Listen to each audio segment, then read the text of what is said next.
canal Ceifeiro de Cristo. Esse é um curso de evangelização pessoal. Nós temos o nosso material na revista e se você desejar adquirir, é só entrar em contato conosco, tá bom? Nós vamos hoje dar início à nossa 13ª lição, que fala sobre salvação, condenação e reencarnação. Nós temos por base aqui o texto básico de Lucas 16, 22 a 31 e João 3, 17 e 18.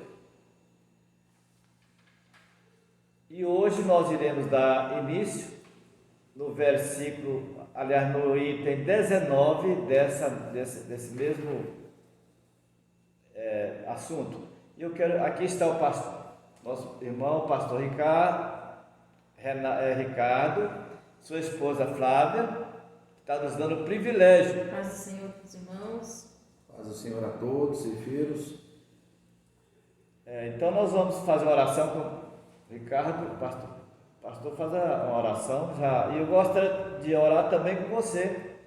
Participe conosco desse estudo. Amém. Vamos orar então.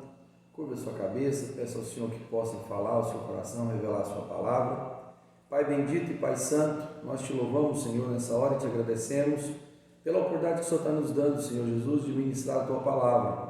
Pedimos que o Senhor venha abrir o nosso entendimento, o nosso coração, e que essa palavra possa falar, Senhor, segundo a necessidade daquela pessoa que nos ouve agora, que precisa ouvir o Senhor falar com ela, Deus, que se encontra em situação de dúvida. E nós queremos nessa hora pedir que o Teu Santo Espírito entre em ação, mova, Senhor, através desse estudo, que ele possa alcançar essa pessoa que tem, Senhor, buscado conhecer o Senhor, mas que ainda não tem completo conhecimento e entendimento da Tua palavra. Pai, usa, Senhor, nessa hora, a vida de cada um de nós que está aqui para ser canal de bênção naquele que nos ouve. Assim nós oramos ao Senhor e assim nós te pedimos em nome de Jesus. Amém?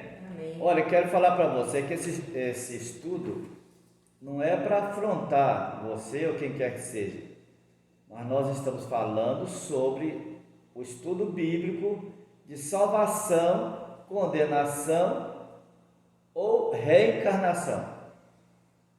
Então, se você é um adepto do espiritualismo, não é para te afrontar, mas é para você fazer uma retrospectiva na sua vida, olhando melhor a Bíblia. Porque muitas das vezes o espiritualista usa a filosofia, a ciência, para justificar a reencarnação. Mas nós já queremos falar de antemão para você. Nós não usamos um livro de tradição, nem de Kardec, nem outro qualquer. Nós usamos somente a Bíblia Sagrada, somente este livro. É a nossa regra de fé e prática. Então, se você usa este livro para defender a doutrina da reencarnação, na Bíblia você não vai encontrar fundamento. Pode encontrar lá no Kardec e nos livros de tradições e outro mais, mas aqui na Bíblia nós vamos mostrar para você que não existe.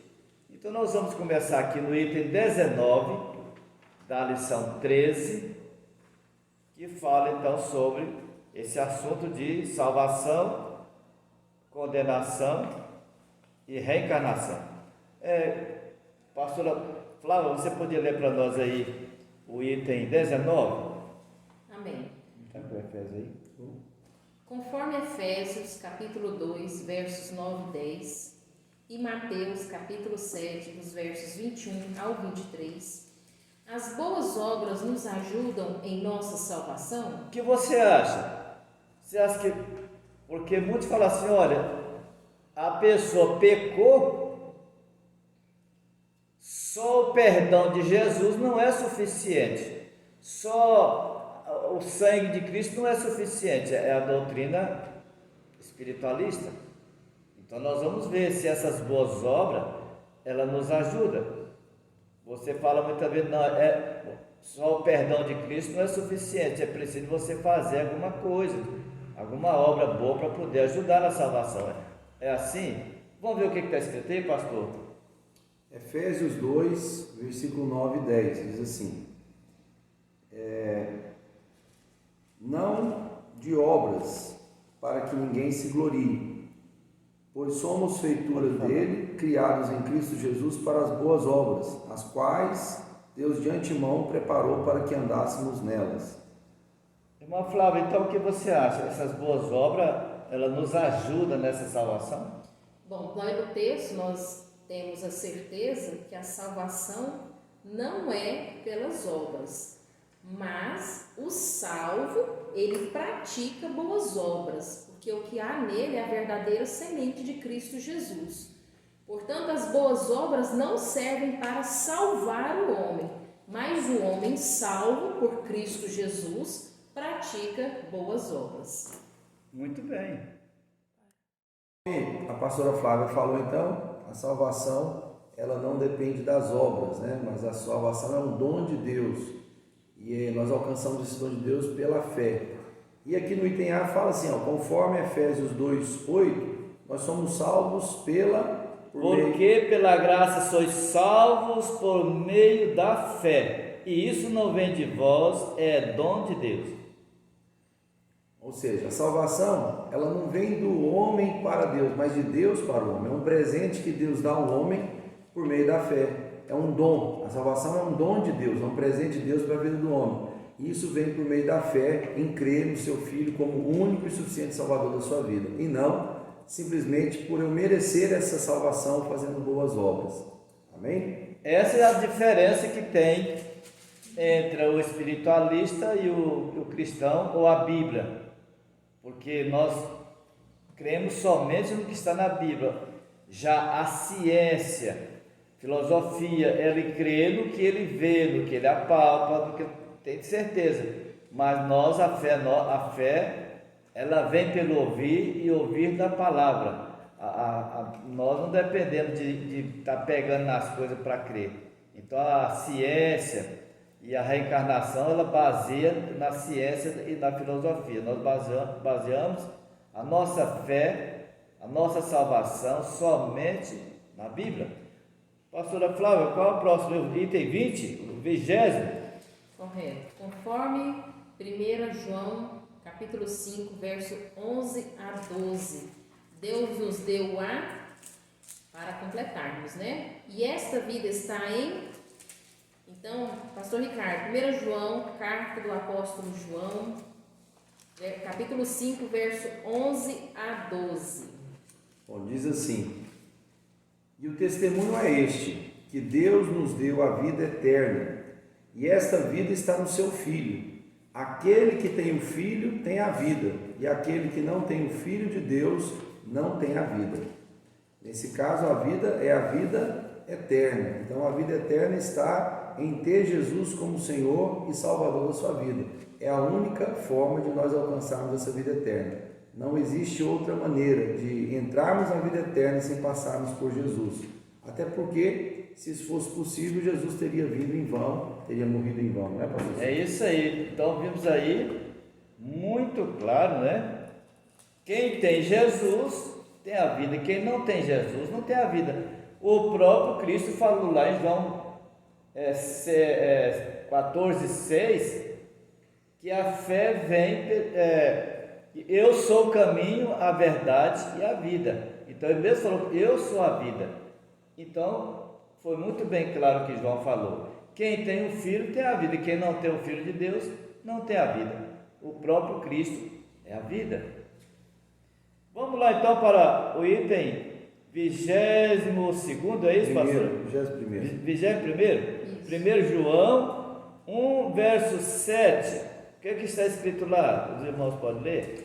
1 João, capítulo 1, verso 7, diz assim: se, porém, andarmos na luz, como Ele está na luz, mantemos comunhão uns com os outros, e o sangue de Jesus, seu Filho, nos purifica de todo o pecado. Aí está, pastor Ricardo, que o Espiritismo fala que o sangue de Cristo, o sacrifício dele na cruz não é suficiente para salvar. Mas aqui diz que o sangue de Cristo nos purifica. O que é purificar? É deixar limpo, é libertar. Porque tem uma sujeira lá, ele vai purificar. É como o ouro, que você pega o ouro sujo e coloca lá para ele derreter, vai ficar purificado, o ouro limpo. Assim o sangue de Cristo, ele purifica o pecado do homem, ele purifica o homem do pecado. Isso que nós encontramos então, é isso mesmo, pastora Flávia? Isso, então o sangue de Cristo Jesus nos purifica de quê? De todo pecado. Todo, não é só um pedaço, não é só um pouco não, a Bíblia é muito clara, todo pecado. Todo, se é todo, não ficou, eu não preciso de fazer boas obras não.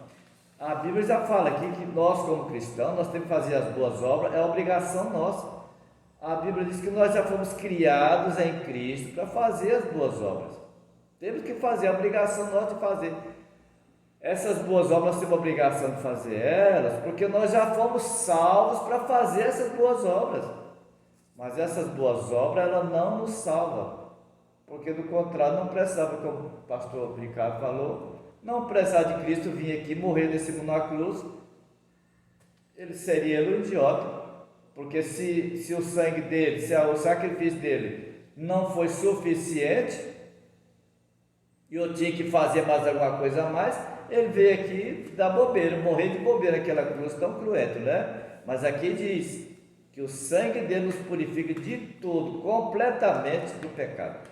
Vamos de frente lá? Agora vai ser o 22º item. Isso. Conforme Romanos 5 e 9, e ainda Romanos 8 e 30, fomos justificados, aqui agora fala que nós somos justificados.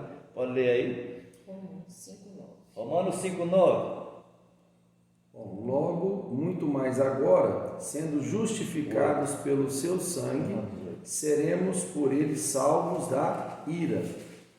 Então, o sangue de Jesus, ele nos justificou os pecados. Nós fomos declarados justos diante de Deus quando nós cremos no sacrifício vicário de Jesus. Ou seja, o Senhor Jesus, ele pagou a minha dívida, a sua dívida, e com o derramamento do seu sangue, a ira de Deus que estava sobre a minha vida foi transferida para ele.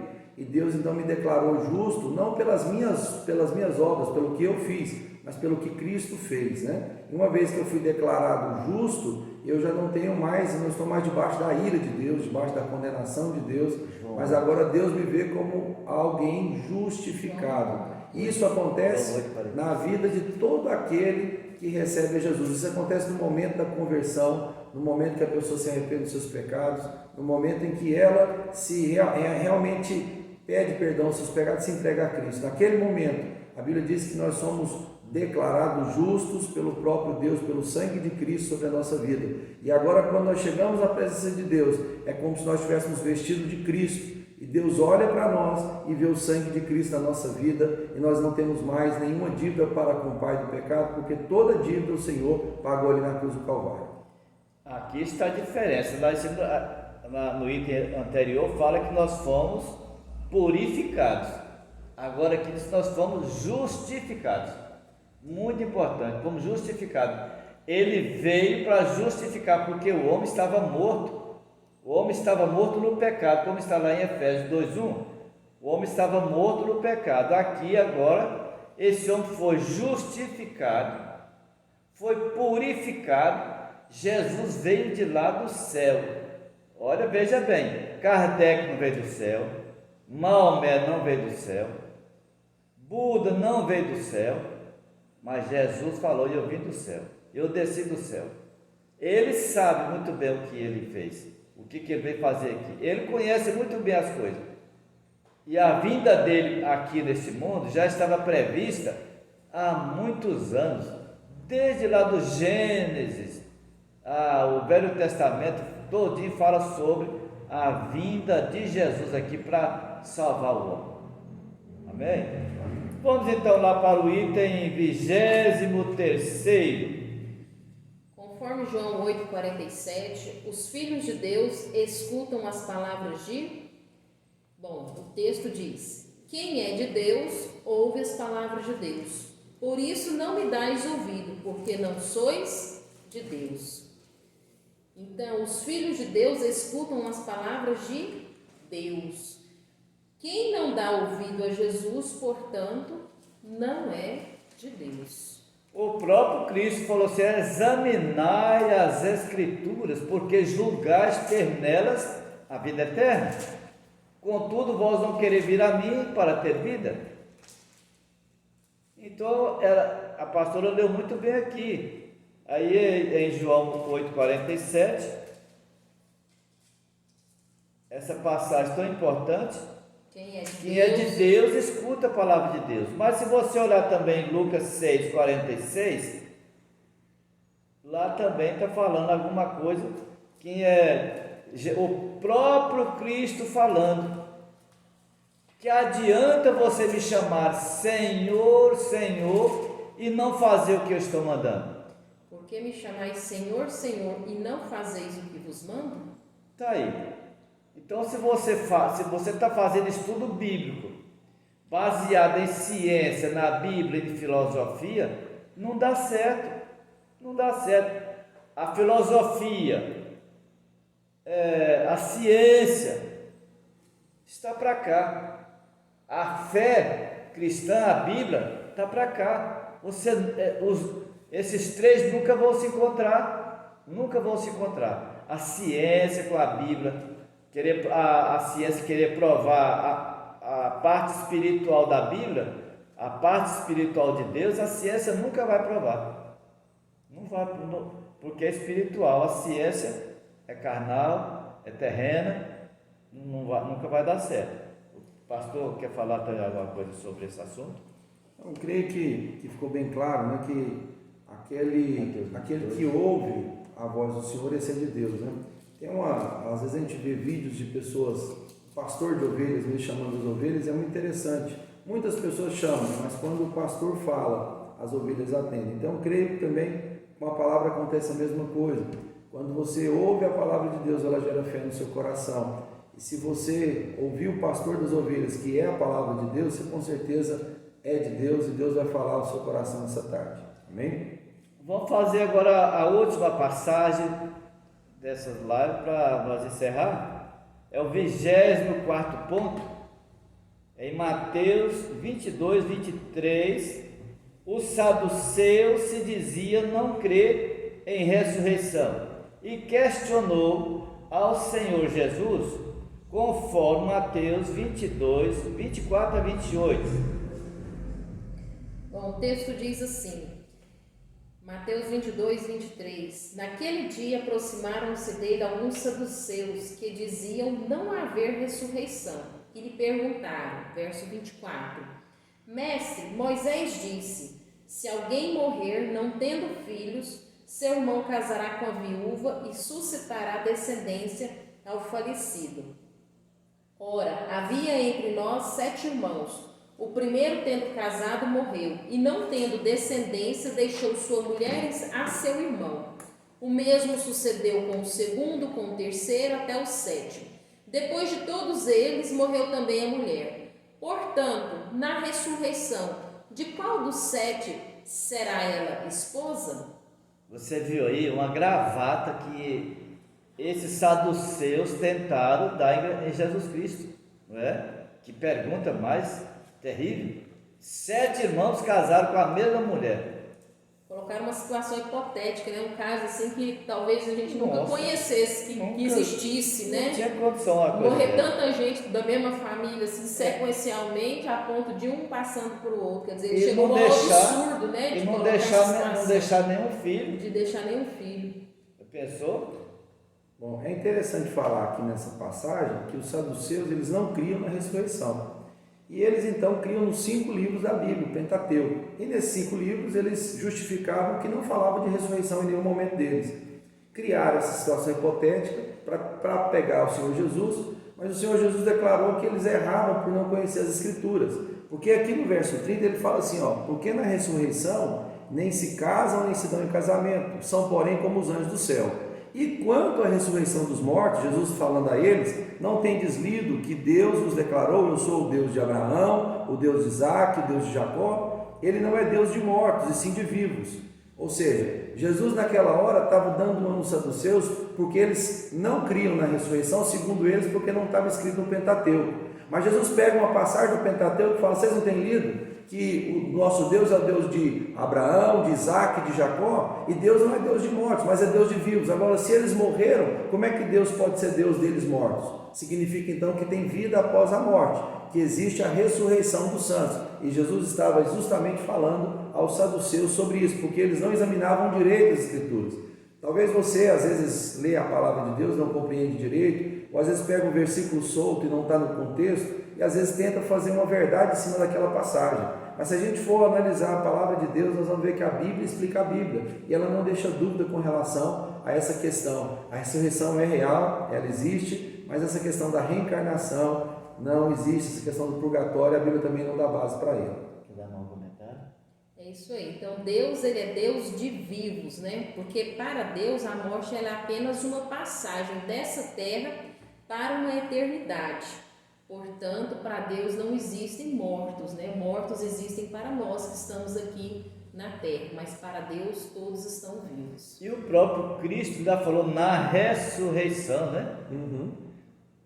Não se casa e nem se dão em casamento, são todos iguais como os anjos, viu aí? Então, se Jesus falou que na ressurreição, então existe a ressurreição.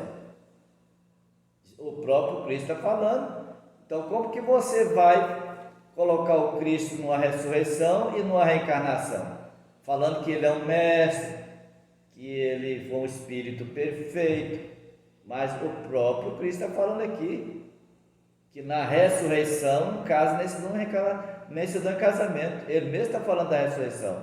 Então, a ressurreição existe para mim e para você. Vamos aproveitar enquanto nós estamos com vida, não é? Vamos orar agora. Eu queria orar com você.